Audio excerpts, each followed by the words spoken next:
Hello everyone, Revan619 here. How the devil are you? Going to be doing a live commentary, and I have not set up any filters for my live version, so you're going to hear a lot of mic noises. At some point I'm going to have to sort that nonsense out. But one of the things I wanted to do was go through and talk about where my party is in the mid-game of Act 2. So this is 1.3, we're going through, we're updating builds. I've got the new builds up on the spreadsheet now, but one of the things I want to talk through is to sort of change how we're doing things differently.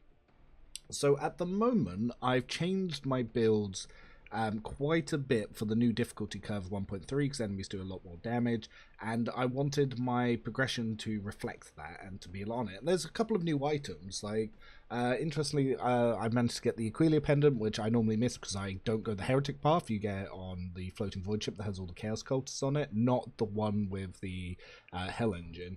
But pretty good for early game actually. I managed to get obviously the Death World Forces light carapace, one of the best light armors in the game that can probably carry for you most of it, though once you get to higher psi rating you'll probably switch over to a psychic body glove.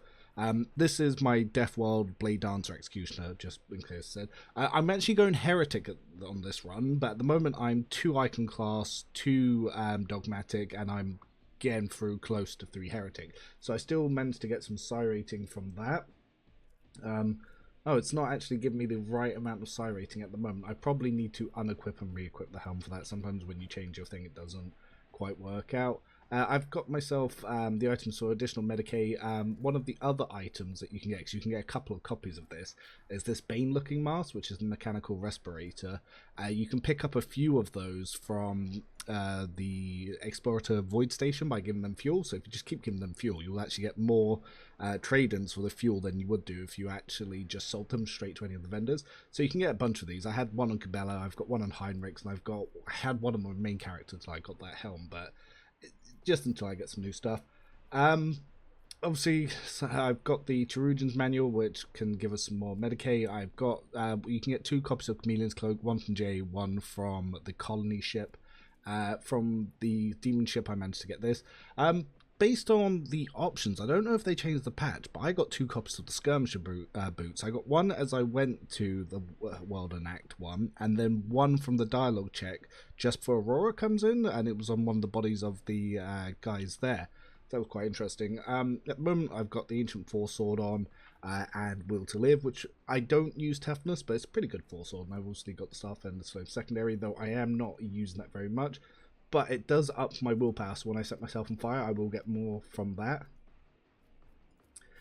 Cassie's build, exactly the same as it was before, so not much has changed there, though I'm going into Lord Warp rather than Awareness on her, so her end gear is going to be a little bit different. Pascal's the same, so he does what he does, he's pretty good at it. I don't know if this was always a thing, or when they changed it. This was not this way at launch, but his axes are getting weapon score bonuses. I'm not sure when they added that in. Obviously, I'm just about to transition Argenta into the heavy weapons build. I haven't quite got that yet, so she's using Gunslinger Helmet, Simp Skin, the Focus Instant from Footfall. I've got the Recoil Gloves, so she can fire a little bit better, and she's my Law Imperium check, and because obviously she doesn't really get much intelligence, she's got that on there. At the moment, she's got the Camouflage Robon. I do need to replace that, and she's got the Caligator of St. Keith. I don't know how to say that. And yeah, she's got the Precise Bolter. I do have the Heavy Bolter, but I haven't picked up the talents to make it worthwhile yet. Yeah, it's just a little bit too much. Obviously, she's got the Flying Shotgun. Idra, I'm actually trying out the damage version of her, which is the secondary build on the spreadsheet. She's got the Dark Visionary Hood on at the moment. She's using the Daemon tool because Emperor's Wrath will set things on fire for our executioners. She's got Spirit Drape, she's got Chains of Domination, she's got her own Warp Note Gloves, Cloak of Hatred. She's using Psycho's Footwear. I've noticed in her unique quest line you do get 2 copies of the Battle Psycho's boots now, which is kind of interesting, and I've just got a sniper rifle on her so she can pick up things without killing herself. I am working towards getting a Dimensional Traveler's Coat because it looks like it could be fun to just be teleporting, but Blade Dance pretty much does that. Heinrichs is starting to come in line. He's got the Requiremator, he's also got the Chainsaw, he's got the Anatomy Tone, he's using the Adapter Gloves, he's got the Pack Regents, he's got the Pneumo Boots, and he's got his Bioman stuff. So when he's at full health, if he uses this, he can actually revive dead allies. I've got the makeshift heavy Xenomesh on at the moment because I haven't quite got far enough to be able to get Psycho's Breastplate. A couple of the builds, like I said, have changed. We went over this before, but I'll just quickly touch up on it. So now I'm focusing on, again, balancing on the edge, wounded beasts, and facing the end early. So the more injuries I take, the actual stronger you get. You don't even need to prioritize this. Chances are, when you use Blood Oath, you will take enough damage just to create injuries and traumas yourself, so no worrying about that. Cassia I haven't touched.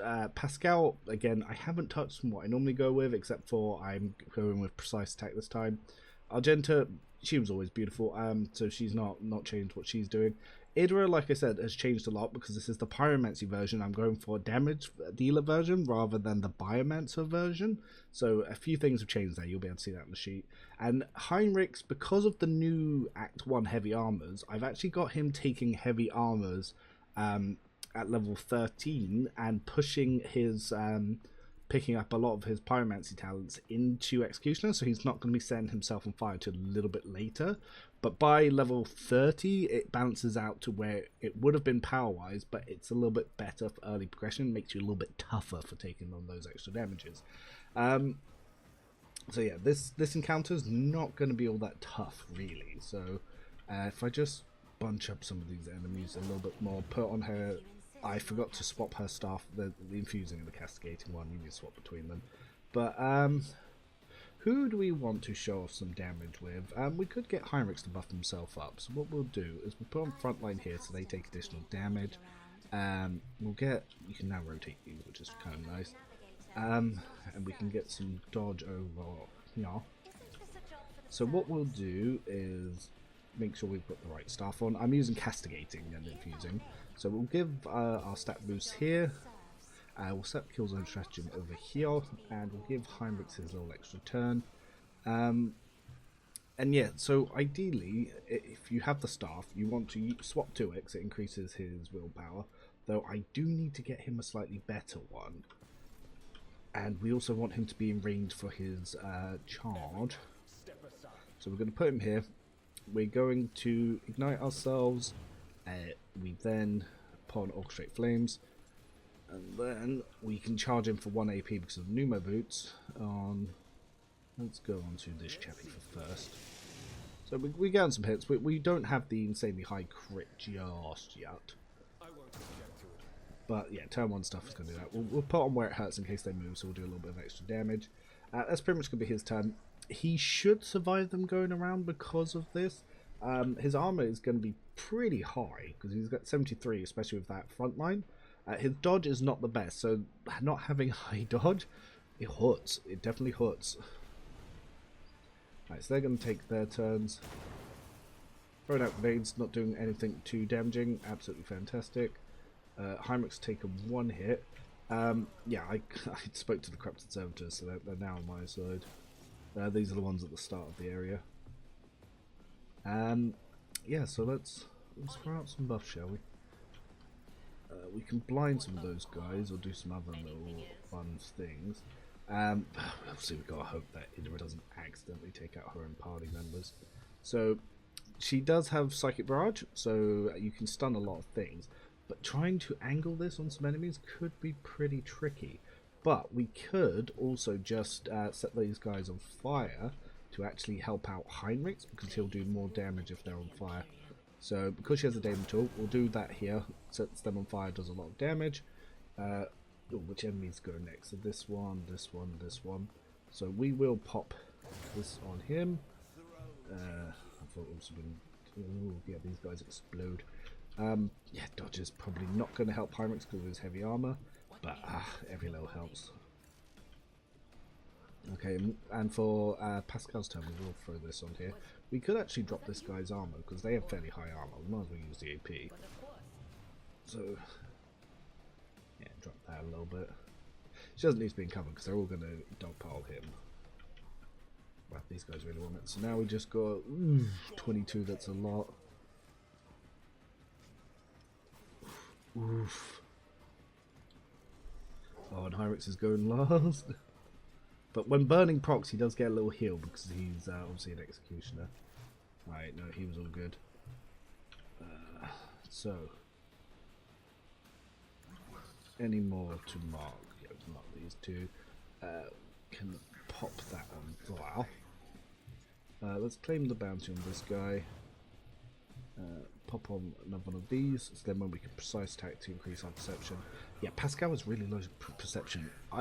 He misses so often. 80% and my man still misses. Like, I swear, almost every attack with him misses. It's crazy. Well, this guy we can kill pretty easily. So, yeah, let's see if he's going to attack us. But we can set ourselves on fire. Do that. Jump in over here, so our own blade dance doesn't hit these guys. We will mark him. Now, did we proc any injuries? We did proc one injury, so our stats going to be up a little bit. So this is just self-boosted. It's pretty nice. Let's play dance. Why did that all do 0? Eh? Did they change something? Deflection. Oh my god, why is adaptive coating? By 2 for each. Oh my god. Okay. Look. Deflection 40. I don't have melting armor on yet, so I can't just start draining that. Oh my goodness. Okay, this could be interesting. This could be one of them reworked combats. Obviously, there isn't much I want to do with Argenta because I wanted to show off Heinrich's up there. So for now, I'm actually just going to take a standard shot with her. Now, Heinrich's, we're actually going to iron arm him to increase his damage a little bit. And before things go wrong, we are going to endure. Now, these boys are all on fire. So we could fire some ourselves, but then we risk taking many attacks of opportunity. So what I'm actually going to do is they do have some burning on them. So I am actually going to wear it hurts to try and get the most damage out of this as possible. Nice. And yeah, Idra's interrupt turn, there's a chance it could actually refresh our abilities.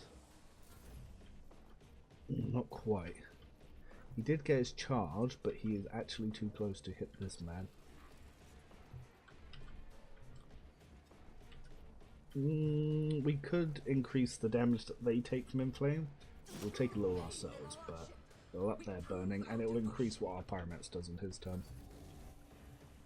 Fortunately, we didn't one turn that, but tis what it is. So we could buff up Pyromancer, give him another turn, or we could do the same to our Blade Dancer to finish off this guy.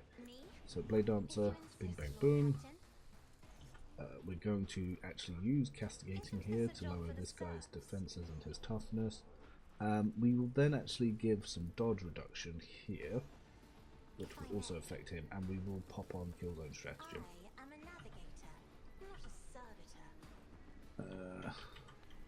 Sweet, we actually have enough AP to move this other guy as well. So if we can get him to move past Heinrich, or at least to him, so he can't use some certain abilities.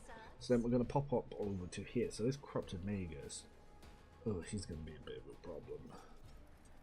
What we'll do, we'll Blade Dance to get some stacks on him, which he ignores a lot. His deflection is going up, but I see they reworked some of this. But what we will do is we will now use Where It Hurts, and we'll try and proc what we just built up on him. Naturally, it's enough to absolutely explode that guy. Then Heinrich's buff. Bam. Who's gonna go next? Oh, it's gonna be a lot of these guys. Ooh. Alright, I'm not gonna waste my time trying to get over there, but I will increase the stacks on him. And then, yeah. Tried to run away from Heinrich's attacks, wins. GG. I took a trauma. Luckily, one of the things I always get for all my things is the trauma kits. So I've noticed they've increased the amount of Medicaid you get by a lot. But yeah, that trauma, we don't want that on Heinrich's. Hey, and we kept all these little corrupted servitors alive. Yeah, but like I said, I'm noticing little things where they've altered some of the bows a little bit and given them some stuff, which is it's definitely appreciated. That's for sure. Oh, the glitch still exists where if you use one med pack from the stack and then you reload a save, it creates two. So yeah, you essentially never run out of med packs. Like if I save and log out, they'll recombine. But yeah, so that's kind of where we're doing things. The spreadsheet will be linked below, so if you want to see what we're doing and how we're doing it, to go down there. And like I said, this is going to be the Heretic run. I found out that they changed the Force Sword without telling us back to two-handed, so that's kind of lame because that messes up the plan that I was going for. But I'll still use it with some other Force Swords. But yep, that's all I got for you today. Any questions, do let me know. Anything you want to ask about builds in general, just get around to it. I still need to think about how I'm going to do the videos for the updates. I could do quick videos the way that I previously done them, or I could try and speed through the party, but you'll have to let me know what you think. But till next time, Revan out, and yeah, Happy New Year's, and I hope you have a good one.